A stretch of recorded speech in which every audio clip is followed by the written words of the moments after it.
Mwisho wa subra iko na faraja. Ni lazima tutukubaliane, yani kwamba Mwenyezi Mungu Subhanahu wa Ta'ala yeye mwenyewe tu anasema kwamba mwisho wa kila matatizo kuna nini? Na faraja. Kuna makharaji yake. Kuna makharaji. Hautaishi hivyo siku zote katika balaa, katika shida, lakini kuna siku moja Allah Subhanahu wa Ta'ala atakupatia makharaji. Ima makharaji ni hapa duniani au makharaji ni wapi? Ni akhira. Mathalan kuna mwingine anasema Maulana, umaskini huu ambaye kwamba mimi nao shekhe, kwa nini mimi nao umaskini huu? Kwa nini mimi nao umaskini huu? Kwa nini Mwenyezi Mungu anijalie hivi? La, hizi si swali za wewe kujiuliza. Ni wewe kujiuliza, je, mimi nimemfanyia nini Allah Subhanahu wa Ta'ala?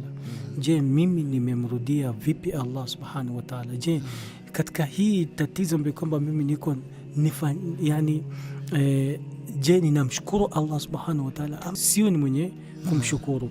Na tujue kwamba yule ambaye kwamba anaisubiri Allah Subhanahu wa Ta'ala atamlipa na subra yake. Naam. Mwenyezi Mungu haizi mwacha hivyo. Haizi mwacha.